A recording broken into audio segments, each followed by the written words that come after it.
नमस्कार दोस्तों, स्वागत है आपका केटी वॉइस स्टोरीज चैनल में। दोस्तों, हमारी आज की कहानी है छोटे कपड़े वाली बहू। आईने के सामने खड़ी होकर रितिका तैयार हो रही थी। उसने मिनी ड्रेस पहन रखी थी, लाल रंग की लिपस्टिक और आंखों में काजल लगाकर वो बहुत ही सुंदर दिख रही थी। उसने बाल में अच्छे से जूड़ा भी बनाया था। अपनी खूबसूरती को आईने में निहारते हुए वो गालों में पाउडर लगा रही थी। रितिका, थोड़ा टचअप और कर लेती हूँ। शादी में जाना है तो मेकअप तो थोड़ा हैवी होना चाहिए ना, तभी तो लोगों की नजर दुल्हा दुल्हन के अलावा मुझ पर ही पड़ेगी। कुछ देर बाद वो पूरी तरह तैयार हो गई, लेकिन उसे डीईओ नहीं मिल रहा था। उसने इधर उधर देखा, लेकिन डियो नहीं दिखा। रितिका, ओह, ये डियो कहाँ चला गया? यहीं तो रखा था। रवि से पूछती हूँ। उसके बाद उसने ऊंची हील वाली सैंडल पहनी और खट खट करती हुई ड्राइंग रूम में आई, जहां उसके हस्बैंड रवि मोबाइल में गेम खेल रहे थे। रितिका, तुमने मेरा डियो देखा है क्या? लेकिन रवि मोबाइल गेम में इतना व्यस्त था कि उसने अपनी वाइफ की बात सुनी ही नहीं। एक दो बार रितिका ने फिर से रवि से वही बात पूछी, लेकिन वो तो मोबाइल गेम में पूरी तरह घुसा हुआ था। ये देखकर रितिका को गुस्सा आ गया और वो रवि के पास गई और उसके हाथ से उसका मोबाइल छीन लिया। रवि, अरे ये तुम क्या कर रही हो? ये बोलकर उसने जैसे ही अपनी पत्नी की ओर देखा, वो देखता ही रह गया। कुछ देर रितिका भी उसे घूरते हुए देखती रही और फिर कहा, रितिका, क्या बात है? तुम मुझे ऐसे घूर क्यों रहे हो? पहले तुमने मुझे कभी देखा नहीं है क्या? रवि, तुम ये पहनकर जा रही हो शादी में, इस मिनी स्कर्ट में? रितिका, क्यों, कुछ खराबी है क्या इसमें? रवि, अरे नहीं नहीं, खराबी नहीं है, लेकिन तुम्हें पता है ना कि कितनी ठंड है बाहर। हर दिन न्यूज में ठंड के कहर की खबर छप रही है। अगर तुम ऐसी ड्रेस में जाओगी तो लोग क्या कहेंगे? रितिका, शादी के पहले तो तुम बड़े मॉडर्न बनते थे, शादी के बाद तुम भी टिपिकल मर्द हो गए हो। अरे, लोग क्या कहेंगे ये सोचकर मैं कपड़े पहनना छोड़ दूं? अजी सुनो, मुझे नहीं जाना तुम्हारे साथ शादी में, तुम ही जाओ अकेले। ये कहकर रितिका गुस्से में अपने कमरे में जाने लगी तो रवि ने उसका हाथ पकड़ लिया। रितिका, छोड़ो छोड़ो मेरा हाथ। सारे के सारे मर्द एक जैसे ही होते हैं।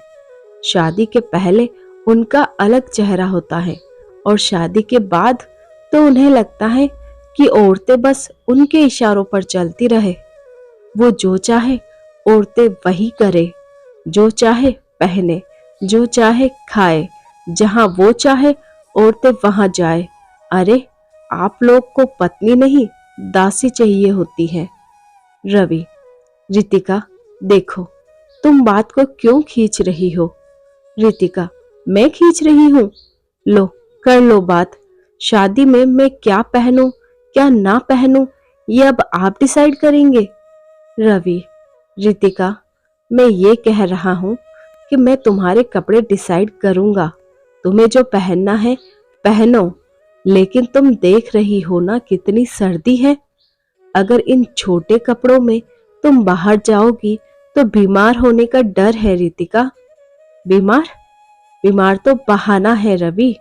तुम खुद नहीं चाहते कि मैं तुम्हारे साथ शादी में ऐसे कपड़ों में जाऊं।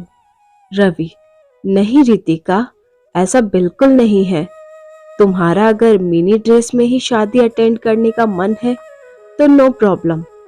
रवि बात ज्यादा बढ़ाना नहीं चाहता था, क्योंकि उसे पता था कि रितिका सुनेगी नहीं। रितिका मिनी ड्रेस में ही शादी में पहुंच गई। वहां सभी की नजर उसी पर टिक गई। सभी उसे घूर घूर कर देख रहे थे। रवि को थोड़ा अजीब महसूस हो रहा था, लेकिन रितिका तो बहुत खुश थी। रितिका, देख रहे हो सभी मुझे कैसे घूर घूर कर देख रहे हैं। लगता है मैं कुछ ज्यादा ही ब्यूटीफुल लग रही हूँ। और एक तुम थे जिसने घर पर कितनी नौटंकी की इन कपड़ों को लेकर। रवि ने रितिका की बातों का कोई जवाब नहीं दिया। उधर रवि के सामने तो नहीं, लेकिन उसकी पीठ पीछे सभी रितिका के कपड़ों को लेकर बातें बना रहे थे। शर्मा, अरे यार, रवि की वाइफ को क्या हो गया। वर्मा, देख रहे हो कैसी ड्रेस पहन के आई है। वर्मा, अच्छी तो है ड्रेस। शर्मा, शर्मा, अरे ड्रेस तो अच्छी है, लेकिन इतनी सर्दी में कौन ऐसी ड्रेस पहनता है भाई। गजब हाल है, गजब हाल है वर्मा। अरे जिसने ऐसे कपड़े पहने हैं उसे सर्दी नहीं लग रही, तो तुम क्यों अपना खून जला रहे हो। चलो अब पेट पूजा का समय हो गया है। सुना है शादी में 5 स्टार होटल के शेफ बुलाए गए हैं। खाना खाते वक्त भी सभी की नजर रितिका पर ही थी, लेकिन रितिका को लग रहा था कि सभी उसकी खूबसूरती को निहार रहे हैं। रितिका, रवि, सभी लोग मुझे घूर रहे हैं और एक तुम हो कि खाने पर टूट पड़े हो। एक सेल्फी तो ले लो। रवि, हाँ सेल्फी, हाँ हाँ रुको, मैं हाथ धोकर आता हूँ। रवि ने हाथ धोकर सेल्फी ली। जैसे जैसे रात बढ़ रही थी, सर्दी और भी ज्यादा बढ़ रही थी। सभी लोगों ने तो गर्म कपड़े पहन रखे थे, तो उन्हें कुछ खास फर्क नहीं पड़ रहा था, लेकिन रितिका की हालत अब थोड़ी खराब हो रही थी। रितिका, रवि, बहुत ठंड लग रही है, अब घर चले। रवि, घर? शादी देखनी नहीं क्या तुम्हें। रितिका, नहीं रवि, इतना पेशेंस नहीं है मुझ में। रवि और रितिका अपनी कार से घर वापस लौट आई। अगले दिन रितिका ने रवि को कांपते हुए जगाया। रितिका, रवि, रवि उठो ना। रवि, क्या हुआ रितिका, तुम इस तरह कांप क्यों रही हो। रवि ने रितिका के सिर पर हाथ रखा तो वो तवे की तरह गर्म था। रवि, रितिका, तुम्हें तो तेज बुखार है। रवि ने अपनी बात भी खत्म नहीं की थी कि रितिका ने कहा, रितिका, रवि, उल्टी आ रही है, मुझे वॉशरूम ले चलो। रितिका को लगातार उल्टी तो हो ही रही थी, उसे दस्त भी लग गए थे। रितिका, रवि, बहुत वीकनेस लग रही है, बहुत ही ज्यादा। ये कहकर रितिका जमीन पर गिर पड़ी। उसे सांस लेने में भी अब दिक्कत हो रही थी। रवि, रितिका, क्या हुआ तुम्हें, आंखें खोलो अपनी। रितिका का शरीर ठंडा होता जा रहा था। उसकी हालत देखकर रवि बहुत डर गया और उसी समय उसे अपनी पीठ पर लाद कर नीचे ले गया और फिर कार से हॉस्पिटल। डॉक्टरों ने रितिका का चेकअप किया। डॉक्टर, उन्हें इमीडिएट एडमिट करिए, इनकी हालत बिल्कुल ठीक नहीं है। रितिका को आईसीयू में एडमिट किया गया। उसे ऑक्सीजन सपोर्ट पर रखा गया क्योंकि वो ठीक से सांस नहीं ले पा रही थी। पूरी रात वो उसी तरह अस्पताल में रही। अगले दिन रवि, डॉक्टर साहब, आखिर आप लोग कुछ बोलते क्यों नहीं।